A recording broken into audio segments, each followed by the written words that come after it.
بچیوں زندگی کی خوبصورتی ہر انسان چاہتا ہے، اور یہ صرف در مصطفیٰ سے ملے گی۔ ایک اچھا بیٹا، پہلی شکل ہے اچھا بیٹا، اور میرا نبی کہہ رہا ہے کاش میرے ماں باپ زندہ ہوتے، اور نہیں تو میری ماں زندہ ہوتی تو تم دیکھتے میں کیا کرتا۔ میں عشاء کی نماز کے مصلی پہ ہوتا اور میں سورۃ فاتحہ پڑھ رہا ہوتا، اور ادھر سے میرے گھر سے میری ماں مجھے کہتی محمد، تو میں ماں کے لیے نماز توڑ دیتا۔ سبحان۔ ہاں، میں ماں کے لیے نماز توڑ دیتا۔ اور میرے نبی سے پوچھا گیا یا رسول اللہ قیامت کب آئے گی؟ یہ بچیاں غور سے سنیں، سارے سنو پر یہ خاص طور سے سنیں۔ آپ نے کہا اللہ کو پتہ ہے، کہ یا رسول اللہ کوئی نشانی بتا دیں۔ تو آپ نے کہا جب بیٹیاں بھی ماؤں کو ذلیل کریں گی تو قیامت آئے گی۔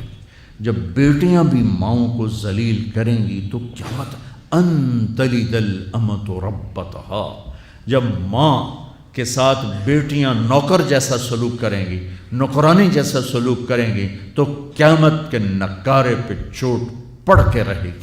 یہ نہیں کہا جب کفر پھیل جائے گا اور جب اسلام مٹ جائے گا، حالانکہ قیامت اس وقت آئے گی جب دنیا میں ایک مسلمان باقی نہیں رہے گا۔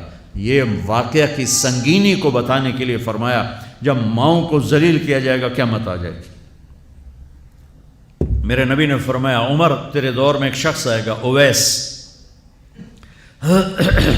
اس کا قبیلہ ہوگا مراد، آگے سب کاسٹ ہوگی قرن، اویس بن عامر، اسے دعا کروانا، وہ کالے رنگ کا ہوگا، چھوٹے قد کا ہوگا، اور اس سے دعا کروانا، دعا تو بھی کروانا، علی تو بھی کروانا، علی اور عمر، اویس ان کے لیے دعا کریں۔ انہوں نے پوچھا کیوں؟ کہ اس نے ماں کی خدمت کر کے اللہ کو اتنا راضی کر دیا ہے، جب وہ ہاتھ اٹھاتا اللہ خالی نہیں لوٹاتا۔ اللہ کی قسم عمر و علی کو اویس کی دعا کی ضرورت نہیں تھی، امت کو پیغام دینا تھا کہ مائیں ذلیل ہو رہی ہیں آج، اور باپ جوان اولاد سے چھپتے پھر رہے ہیں، تو میرے رب میرے نبی نے یہ آگے پیغام دینا تھا کہ نبی ہو کر رسول ہو کر کہہ رہے ہیں کاش ماں ہوتی تو میں اس کے لیے نماز توڑ دیتا۔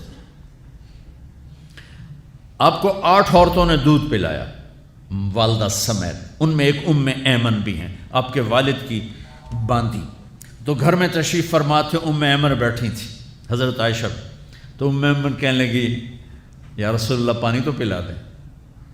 تو اللہ کے نبی ایک دم اٹھے، تو حضرت عائشہ ناراض ہو گئی، ایمن اللہ کا رسول کو کہتی پانی پلا، تو اور کیوں نہ کہوں، میرا بیٹا ہے، میں نے دودھ پلایا ہے۔ تو حضرت میرے نبی نے کہا ہاں عائشہ یہ میری ماں ہے، اس کا میں نے دودھ پیا ہے۔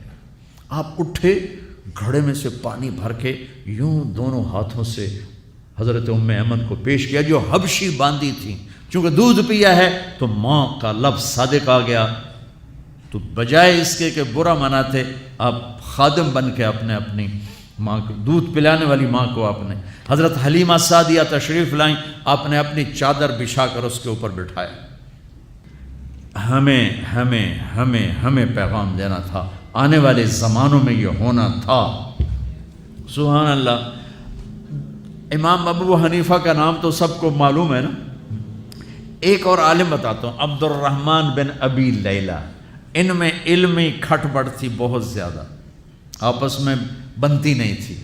تو ابو حنیفہ جیسی ہستی جن کے کروڑوں فالوور آج ہیں، ان کی ماں کہتی نعمان یہ مسئلہ ہے، جا کے عبد الرحمن سے پوچھ کے آ۔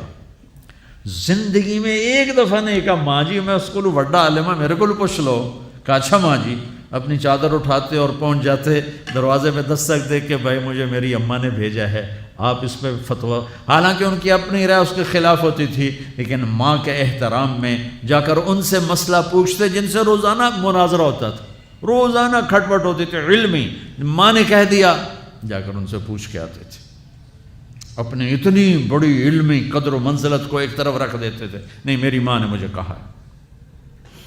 تو آپ سب نوجوان ہو، ماں باپ زندہ ہیں تو ان کی دعا لو، آہ نہ لو، دعا لو۔